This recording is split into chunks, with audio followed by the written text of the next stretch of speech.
I knew I was screwed the second the fillet hit the table. Not because the steak was overcooked, hell, it was perfect, but because my phone buzzed with the kind of notification that makes your soul leave through your eyeballs. You're fired. We need fresh blood. No greeting, no signature, just that. Sent at 8:14 p.m. by my boss, Elise, while I was mid-sip of a $200 Napa cab at the most exclusive industry gala in the city. My hand froze. Wine hit my tongue like gasoline. Around me, the banquet hall pulsed with expensive laughter, clinking crystal and career-making conversations. I looked up and across the long white-clothed table and locked eyes with Damien Wolf.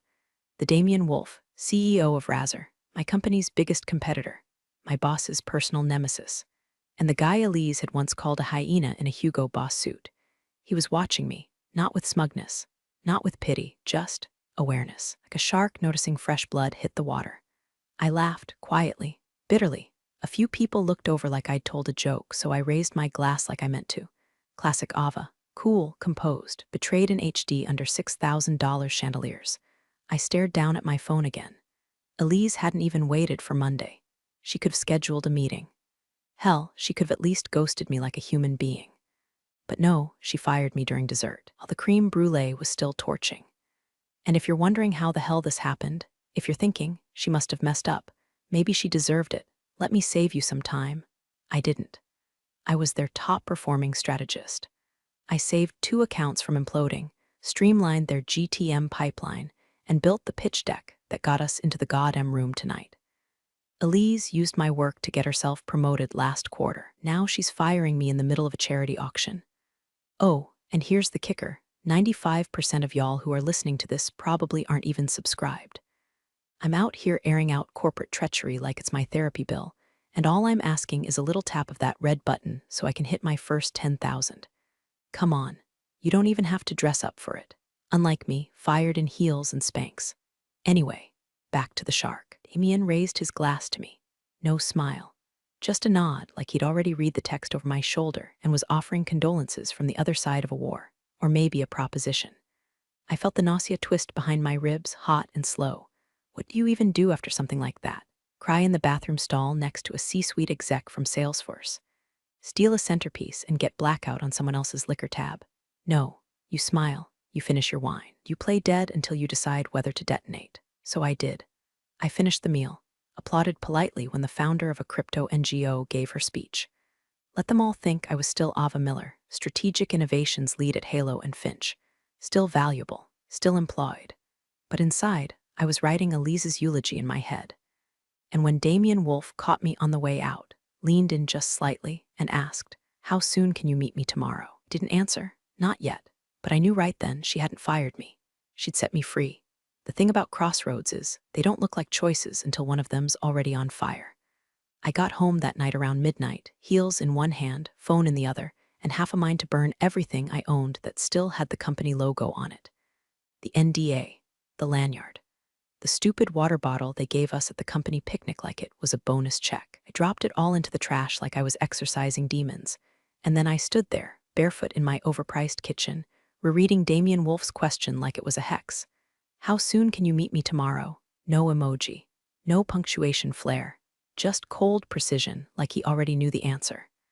I didn't reply, not yet. I stared at the message so long the screen dimmed, then locked. Still, I kept holding it like maybe it would whisper something back if I waited long enough. Here's what you need to understand. Damien Wolf doesn't do chance encounters. If he was at that gala, it wasn't to bid on some oil painting or pose for donor photo. It was to circle prey.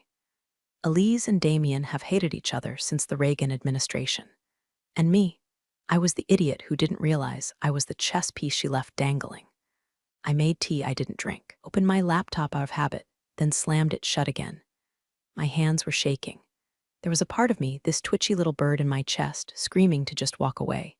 To take the severance, disappear to Chilum for a month, post cryptic palm tree stories, and come back refreshed with bangs. I could freelance, consult, rebrand. But then I remembered the way Elise fired me, via text. Not even a phone call. Not even a bullshit HR email. Not because I failed, because I outshined her. Because my name was whispered more than hers in strategy meetings. Because I was starting to get invited to the same panels. because one of the board members asked me last month if I'd ever considered taking a more senior leadership role. That was the moment. I hadn't even noticed it at the time, but Elise sure as hell had. So I texted Damien back, 8 a.m. sharp. Just name the place. Replied in less than 5 seconds, like he'd been sitting with the screen open. Hi Spire, rooftop conference suite. I'll have NDA paperwork ready. That was the second I realized something else. This wasn't an impulse for him. He'd been waiting, planning. He knew there were cracks in Halo and Finch's strategy wall, probably better than I did. He didn't want to poach me out of pity. He wanted to use me to finish a war Elise didn't even know she was already losing. Sleep? Yeah, right. I lay in bed staring at the ceiling, mind buzzing like a kicked beehive. Half of me thrilled, half of me terrified. What if this wasn't a promotion in disguise, but a career suicide packed with a man who plays Monopoly with real companies? But here's the thing about the devil. He doesn't tempt you with fire and brimstone. He tempts you with justice. And I wanted justice in a tailored suit. So at 7:48 the next morning, I stepped into that elevator at the Highspire building, heart pounding like it owed someone rent, and took the slow, silent ride to the top floor.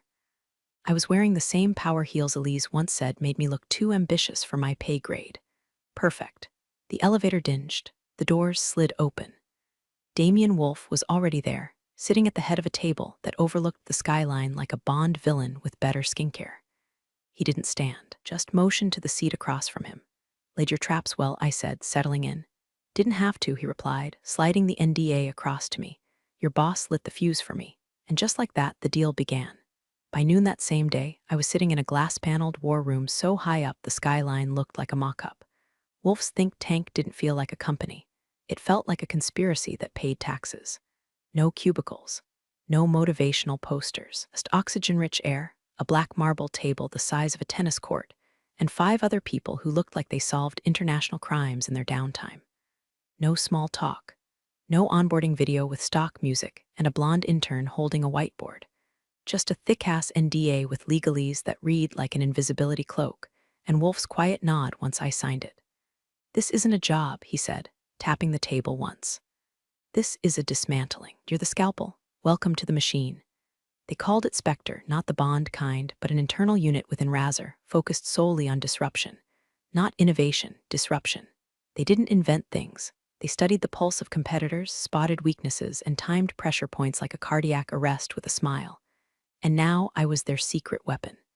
Tell us about Halo's spring launch, Wolf said, without looking up from his screen. I want the blueprint. Open my mouth to pitch. Instinct. But before I could launch into my usual market analysis SH stick, he cut me off. No ideas, not yet. I don't want your brilliance, he said, tone clipped. I want your understanding, how they think, why they do what they do, who signs off, what Elise fears, what she'll defend even if it's stupid. That's when it hit me he wasn't hiring a strategist. He was hiring a mind reader, so I gave it to him, laid it bare. I told them Elise's obsessions, control, consistency, and performance theater. How she hated volatility, but loved the illusion of risk. How she surrounded herself with sycophants who mirrored her insecurities back to her in the form of faux loyalty. I detailed the upcoming product launch, the haphazard push into AI diagnostics they weren't ready for, the decision to skip external beta testing just to beat Razor to Q2 headlines. I told them about Project Hera, Halo's new predictive analytics tool, still in beta, built on a third-party data engine they didn't fully understand, but hoped would impress investors if the UI was shiny enough. I even told them about the internal nickname the devs used behind Elise's back, Hera 404. That earned a chuckle from one of the Spectre analysts. Wolf didn't smile. Instead, he stared at me like I was a mirror showing him tomorrow. It's enough for today, he finally said. Upload what you've got to the vault. We'll reassemble the skeleton after lunch. I nodded, packed up my notes, and left the room feeling both 10 feet tall and like I'd just sold a kidney. My stomach was flipping so hard I could have churned butter with it. I wasn't just burning bridges, I was wiring them with explosives and offering to push the button myself. But here's the twisted thing. It felt right, not noble, not clean, honest. Because if they were going to discard me like an expired yogurt container, then fine, I'd spoil their entire damn fridge. Wolf wasn't after revenge. He was after efficiency. But me, I wanted Elise to know exactly who pulled the thread that unraveled her empire. Later that night, As I uploaded the framework into Spectre's encrypted sandbox, I caught a glimpse of the system logs. My account had already been granted clearance levels higher than most division heads. Weren't just trusting me, they were betting the whole damn house on me.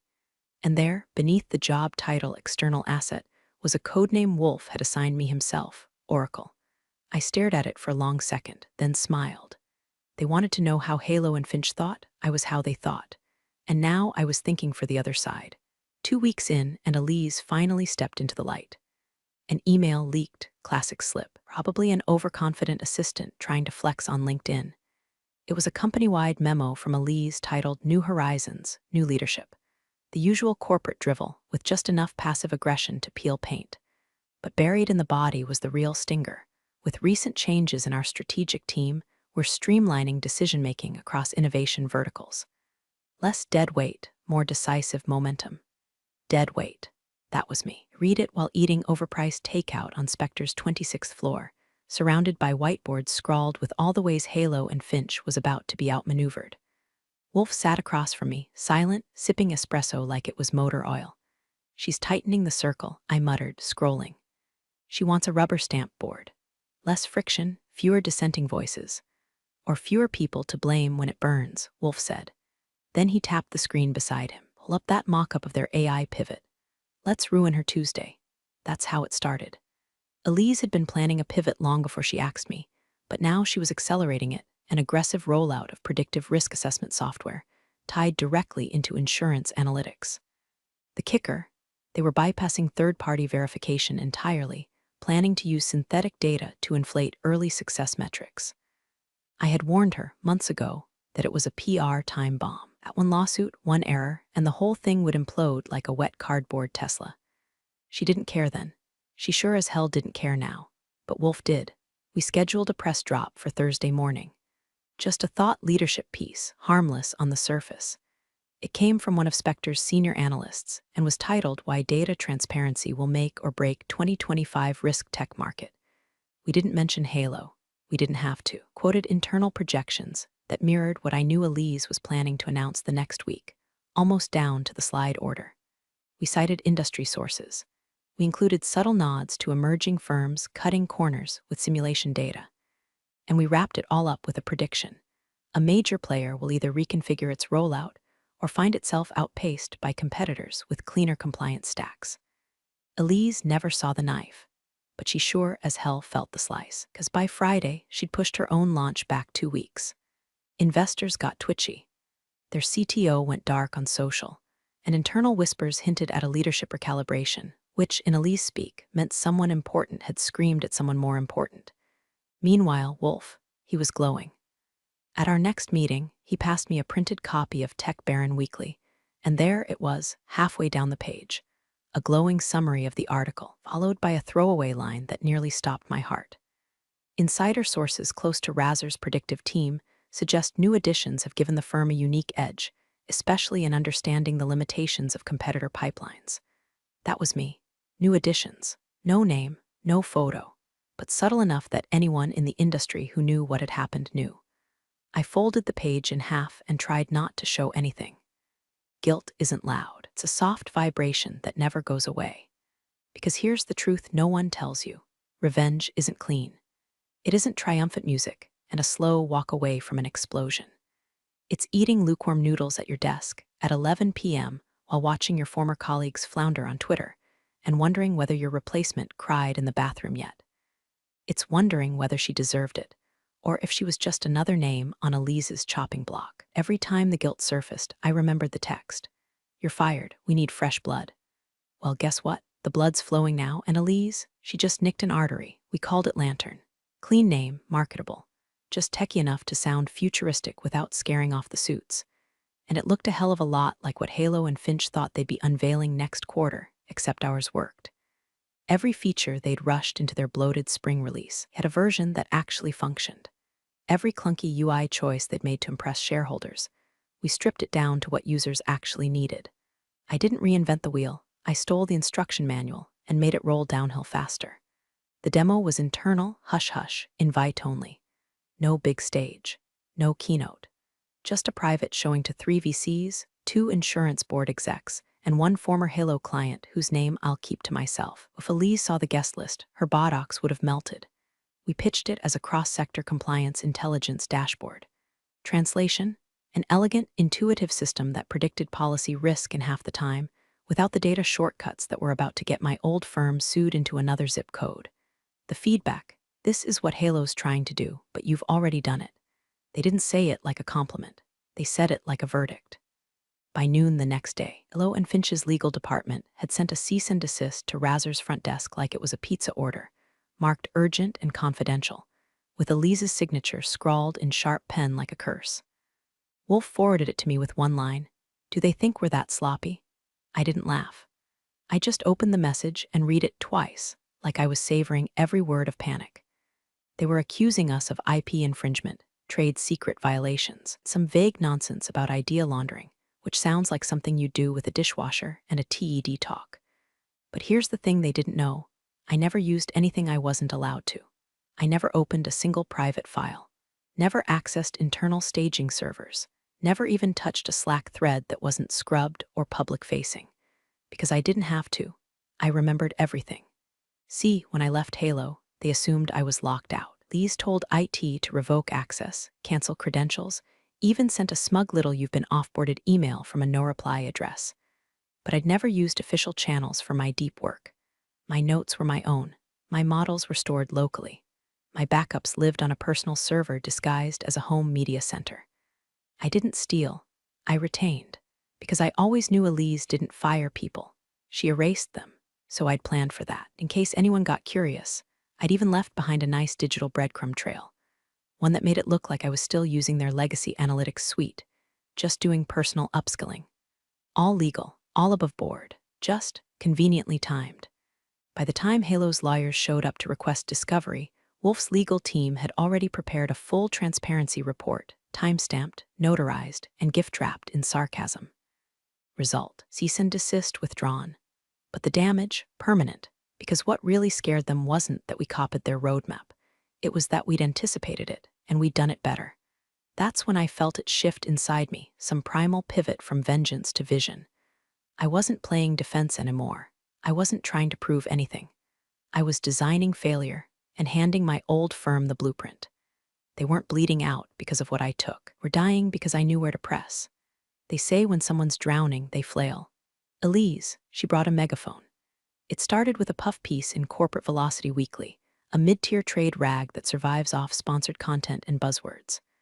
Right there, sandwiched between a think piece about blockchain in HR and a paid ad for ergonomic standing desks, was a feature titled "The Cost of Disloyalty: When Former Employees Go Rogue." As who was the star of that little smearfist? They didn't name me directly, of course. No one wants a lawsuit with their mimosa. But the piece quoted unnamed executive sources close to Halo and Finch, alleging that a recently dismissed strategist had leveraged proprietary roadmaps to undermine ongoing innovation pipelines. The kicker: the phrase borderline espionage, as if I was some trenchcoat-wearing saboteur stealing blueprints at midnight. Wolf slid the article across the table to me with a raised brow. "She's lashing out, which means you're winning." I didn't reply. I didn't have to, because I already had the counterstrike scheduled. That same morning, at exactly 10 a.m., Razor's official site published a press release titled, "Razor Launches Next-Gen Mentorship Initiative for Women in Strategic Tech." Front and center was a photo of me, not stiff and posed, but mid-laugh, surrounded by 3 junior analysts. The copy was sharp, graceful, and bulletproof. It spoke about empowerment, equity, leadership training, and how Razor was investing in voices once dismissed as overhead. We didn't even have to mention Halo. The contrast wrote itself. Suddenly, Elise didn't look like a protective CEO shielding trade secrets. She looked like what she was: bitter exec trying to gut the woman who made her look outdated by existing too successfully in the wrong decade. And just when I thought we were done, Wolf asked me to review a document before lunch. I opened it, paused, then smiled. It was my resignation letter, dated, time-stamped, digitally signed, 2 hours before Elise sent her "you're fired" text. I blinked. "How the hell? You left it in the draft folder when you got that text," Wolf said, sipping his espresso. Access still worked. Our legal team pulled metadata during onboarding. Very tidy. It wasn't just a paper trail. It was a timeline bomb, Because now, Elise's narrative fell apart. Publicly, she'd fired me for being incompetent and misaligned with the firm's future. But privately, I'd already chosen to walk, documented and provable. She didn't cut dead weight. She retaliated. And that's a very different headline. Wolf leaked it through a legal blog known for sniffing out HR hypocrisy. By that afternoon, the story had legs. Fired strategist actually resigned first. Was she silenced? Elise didn't issue a comment. She couldn't, because now every word she spoke would ripple through investor calls and ethics boards and a dozen whispering C-suites that already suspected she'd lost the plot. I didn't gloat. I didn't retweet, didn't call old coworkers and tell them to check their Slack feeds. I just kept working, because 5 moves ahead means never wasting one on revenge when reputation will finish the job for you. And Elise, she just stepped into the noose she built for me. I kept it in a folder labeled Client Docs Final, because of course I did. Anyone who's worked in strategy knows that final is a lie and final is a negotiation. But this one was real. It was a small clause. 2 sentences tucked into a vendor integration agreement from a year and a half ago, so mundane that Elise had initialed it during a layover without even skimming the addendum. Client-specific architecture components developed by strategic lead A. Miller remain the intellectual property of originator unless otherwise superseded in direct contract with said client. In English, if I built it, Halo never claimed it outright with a separate deal. It was mine forever. And I had built something big, not a product, a bridge. Specifically, the back-end integration layer that connected Halo's diagnostics suite to their largest insurance client, an architecture so tailored and essential that removing it would collapse the entire pipeline. They called it the mesh. I called it my damn lifeboat. See, when I was writing those lines into the contract, I didn't have revenge on my mind. I just didn't trust Elise. She had a habit of forgetting whose work made her look good. So I lawyered up in the quiet, added my clause, and made sure the client signed it first. Then I waited, and now it was time to cash the check. I walked into Wolf's office holding the file like it was a loaded syringe. I didn't sit. I just slid it across the desk and said, "This is how we make them beg us to buy them." He flipped through it once. Again, his face didn't change, but the room got quieter. "This is clean?" he asked. "Cleaner than a Catholic guilt trip," I said. He nodded once. "We trigger this and they collapse." "No," I corrected, "they call us." And 2 days later they did. Not Elise, though. She couldn't. She'd been placed on indefinite sabbatical for wellness recalibration. Corporate exile, served with a side of lavender-scented HR emails. The call came from the interim CEO, a man who used to think I was overinvested in technical minutiae. He opened with a shaky chuckle and said, "Ava, we'd like to explore a strategic transition." They didn't call it a buyout. No one does, but that's what it was. Razor acquired Halo and Finch's diagnostics arm in what the press called a mutually beneficial restructuring. Internally, it was a white flag folded into a contract. And who did they name as the transition lead? Me. Useless overhead. The one Elise said was too junior to manage legacy clients. The woman who now held the keys to their last profitable bridge.